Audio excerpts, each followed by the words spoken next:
ఉషోదయం ప్రేమించు కాపరి ఉషా కిరణాలు ఉదయకాలపు వాక్య ధ్యానంకు మిమ్మల్ని ఆహ్వానిస్తున్నాం. ప్రార్థన. మమ్మల్ని మిక్కిలిగా ప్రేమిస్తున్న పరలోకపు తండ్రి, ఈ ఉదయకాల సమయానికై వందనములు చెల్లించుకుంటున్నాం. మమ్మల్ని ప్రేమించి మరి ఒక దినమును అనుగ్రహించిన నీ కృపకు వందనాలు.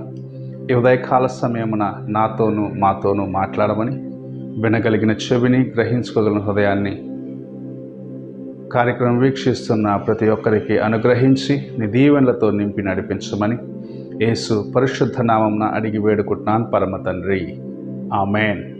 ఈ ఉదయకాలపు వాక్య భాగము ఫిలిప్పీలకు రాసిన పత్రిక 3వ అధ్యాయము 13వ వచనం మరియు 14వ వచనమును చదువుకుందాం. సహోదరులారా, నేనిదివరకే పట్టుకొని ఉన్నానని తలంచుకొనను. అయితే ఒకటి చేయుచున్నాను, వెనక ఉన్నవి మరచి ముందున్న వాటి కొరకై వేగిరపడచ్చు, క్రీస్తు యేసునందు దేవుని ఉన్నతమైన పిలుపునకు కలుగు బహుమానమును పొందవలెనని గురి యొద్దకే పరిగెత్తుచున్నాను.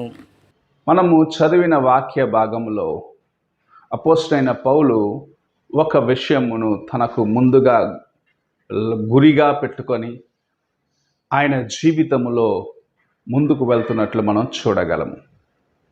అదేమిటంటే, లోకములో ఉన్న వాటిని గురించి ఆయన గర్వించలేదు, లోక కార్యములను గురించి ఆయన గర్వించలేదు. అయితే ప్రభు ఆయనకు ఇవ్వనయ్యున్న బహుమానము, క్రీస్తుతో ఆయన యుగయుగములు జీవించేదానికి, ఆయనతో పాటు కలిసి ఉండేదానికి తన్ను తాను సిద్ధపరచుకొని ఆ బహుమానమును ఆయన తన యొక్క లక్ష్యముగా, తన యొక్క గమ్యముగా కలిగి గురివైపు చూసి పరిగెత్తేవాడిగా ఉన్నాను అని చెప్పటం చూడగలం. ఈ ఉదయకాలమున ప్రభు మనకు నేర్పిస్తున్న ఒక గొప్ప సత్యం ఇది. అనేక సార్లు దేవుని యందు స్థిరపడిన తర్వాత మార్గము తొలగి దేవుని యొక్క మార్గము నుండి దూరముగా వెళ్ళే కార్యములు అనేకము మన జీవితంలో జరుగుతూ ఉంటాయి.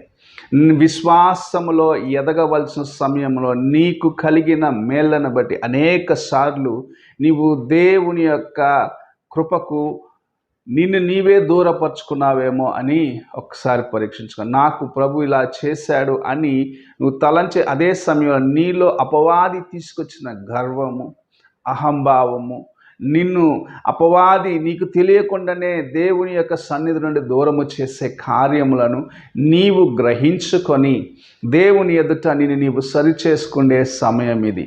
దేవునికి ముందుగా నీవు ఒక దినము నిలబడనై ఉన్నావు. ఆయన సన్నిధిలో నీవు నిలబడే దినమున నీ హృదయాన్ని యథార్థముగా కాపాడుకోవాలి. దేవుని సన్నిధిలో నిందారహితుడిగా నిలబడి నీవు దేవుని యొక్క బహుమానమును పొందుకోవాలి అని ప్రభు నీకు జ్ఞాపకము చేస్తుంది. ఓపికతో, సహనముతో అపవాది యొక్క తంత్రములను గుర్తెరిగి, అపవాది నిన్ను మోసగించే కార్యములను గుర్తెరిగి, నిన్ను కృంగదీసే కార్యములన్నిటినీ తెలుసుకొని దేవుని కొరకు దేవుని యొక్క సన్నిధిలో నమ్మకస్తులుగా నిలబడుతూ బహుమానం అనగా నిత్య జీవమును పొందుకునేదానికి, ప్రభు అనుగ్రహించి ఆ కిరీటమును పొందుకునేదానికి నిన్ను నీవు సిద్ధపరచుకోవాల్సిన వ్యక్తిగా ఉన్నావని ప్రభు జ్ఞాపకం చేస్తూ ఉన్నాడు. ఈ దినంలో అనేకులు గురి తొలగి ఎక్కడెక్కడికో వెళ్ళిపోతున్నారు. లోకంలో ఉన్న ఆస్తి కోసము, ధన సంపదల కోసము, తమ యొక్క ఉద్యోగములో వారు మంచి ఉన్నత స్థానానికి హెచ్చించబడాలనే మనస్సు కలిగి దేవుని యొక్క కృపను మరిచిన వారిగా, దేవుని సన్నిధిలో ఆయన యొక్క బహుమానమును ధిక్కరించిన వారిగా అనేకులు ఉండటం చూడగలము. ఈ ఉదయకాల సమయమున అలాంటి స్థితిలో నుండి ప్రభువు నిన్ను బయటకు రమ్మని ఆహ్వానిస్తూ, నీకు తన కృపనిచ్చి నిన్ను బలపరుస్తూ, బహుమానము అనగా జీవ కిరీటము, నిత్య జీవము ఆయనతో నీవు అనుభవించాలని ఆశిస్తూ నీతో మాట్లాడుచూ ఉన్నాడు. నీవు నీ గురి ఎక్కడ కలిగి ఉన్నావని పరీక్షించుకునే సమయం ఇది. నీవు గురివైపు వెళ్తున్నావా అని పరీక్షించుకునే సమయం ఇది. నీ హృదయము దేవునికి ముందు నిందారహితముగా కాపాడుకుంటూ ఆయన ఎదుటకు చేరేదానికి సిద్ధపరచుకుంటున్నావా అని పరీక్షించుకునే సమయం ఇది.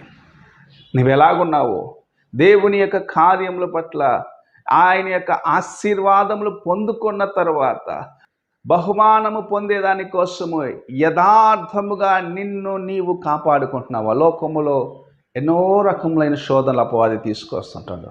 శరీరాశ, నేత్రాశ, జీవపడంబం అనే వాటిని చాలా క్లుప్తముగా చెప్తూ ఉంటాం. కూర్చున్నట్లయితే నీ శరీరము నిన్ను ప్రేరేపించే ప్రతి పాప కార్యము నుండి నువ్వు తప్పించబడవలసిన వ్యక్తిగా ఉన్నావు. నీ మాటలను, నీ యొక్క చూపును, నీ యొక్క ప్రవర్తనను కాపాడుకొని దేవుని కొరకు నిందారహితుడిగా జీవించాలి. నీ పొరుగు వాని దేని ఆశించవద్దని ప్రభువు చెప్పినాడు.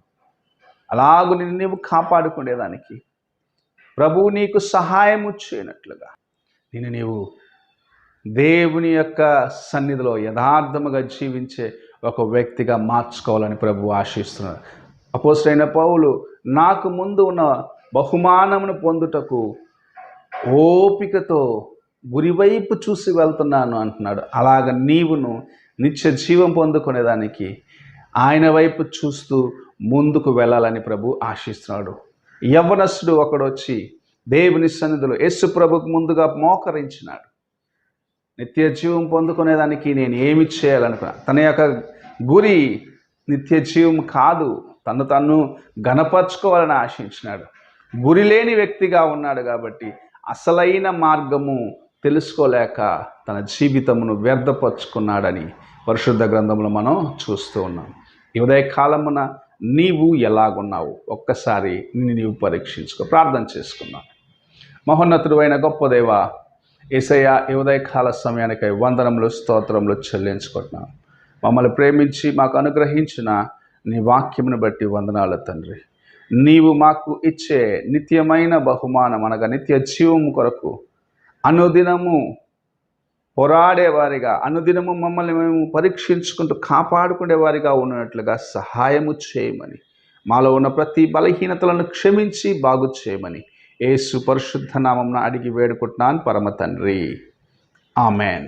తండ్రి అయిన దేవుని ప్రేమ, కుమారుడైన క్రీస్తు కృప, ఆదరణకర్తైన పరిశుద్ధాత్మిక సహవాసము ఇప్పుడును ఎల్లప్పుడూ తోడై ఉండి సదాకాలము నడిపించునుగాక. ఆమెన్.